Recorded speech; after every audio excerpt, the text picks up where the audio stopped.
আসসালামু আলাইকুম সবাইকে। চলে আসছিলাম বাজারে বাজার করতে মাছ কেনার জন্য। বাসায় ফ্রিজে কিছুই ছিল না। মাছ, মাংস কিছুই নাই বললেই চলে। একটু মুরগির মাংস ছিল। কিন্তু অনেকদিন মাংস খাচ্ছি তাই আজকে মাছ কেনার জন্য চলে আসছি। আমি আসলে বেশি কিছু নিব না। একটা সিলভার কাপ নিব আর তেলাপিয়া নিব।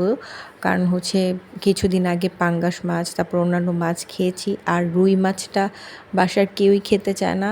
একটা সময় রুই মাছ অনেক খেতে খেতে সবার একদম অভুক্তি লেগে গেছে। তো যার কারণে রুই, নওলা এরকম টাইপের কিছুই নিব না। কালীবাউস ছিল না।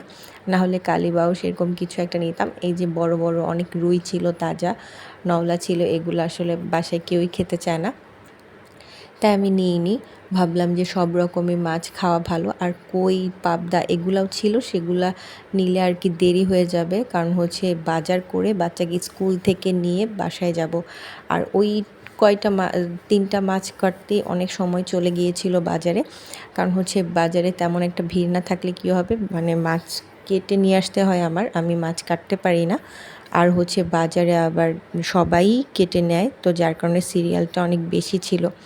তো যাই হোক, বাজারগুলোকে গুছিয়ে নিব। তারপর বাচ্চারা আবার অনেক দিন শসা খেতে চাচ্ছিল, তো মাছগুলোকে পরিষ্কার করে যদি পারি তাহলে আজকেই রান্না করব। কারণ ভাত আর ডাল রান্না আমার অলরেডি হয়ে গিয়েছে।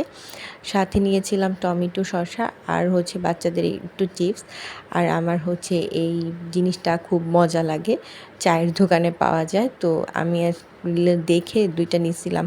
বাচ্চারা আসলে এগুলো খেতে চায় না, কিন্তু আমার আবার এটা ওটা দেখলে খেতে ইচ্ছা করে। মাছগুলোকে লবণ দিয়ে মেখে রেখে দিব। মাছগুলো ভেজে কয়েক টুকরা এই যে তেলাপিয়া মাছ রান্না করে নিলাম। আর বিকালবেলা একটু নিচে গেছিলাম, এই তো অনেক কিছু দরকার সেগুলো আনার জন্য। এখানে আছে ডাইপার, তারপর বাচ্চাদের বিস্কুট, অনেক কিছুই সদাইপাতি লাগে আসলে সংসারে। একবারে সব কিছু আনলে মানে আমি 6 তলা উঠতেও পারি না। আবার একবার সব কিছু আনলে সব জিনিসই হয়ে যায়। এই যে ডিম অলরেডি একটা ভেঙে গেছে পলির মধ্যে, কিন্তু কিছু করার নেই। কারণ সব কিছু নিয়ে বাচ্চাদের 2 বাচ্চাকে নিয়ে 2 সাইডে করলেই যখন ওরা একটু বাড়ি দেয় বা ধাক্কা দেয় তখন অলরেডি ডিম ভেঙে যায় আর কি। তো এখানে কলা, তারপর ডাল, ডিম, বিস্কুট, ডাইপার সব কিছুই গুছিয়ে নিতেছিলাম।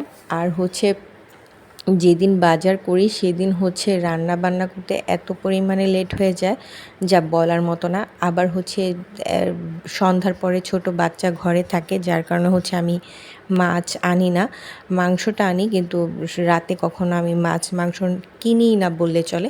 যদি রাতের বেলা কেনা হয় তাহলে মানে দেখা যায় কি যে রাত্রের বেলা কাজ একটু কম থাকে, রান্নাবান্নার চাপ কম থাকে, যার কারণে কোনো সমস্যা হয় না। এই জন্য রাতে মাছ মাংস ধুয়ে সুন্দর করে প্যাকেট করে গুছিয়ে রাখলে খুব ভালো হয় আর কি। আজকে এই পর্যন্তই। সবাই ভালো থাকবেন। আল্লাহ হাফেজ।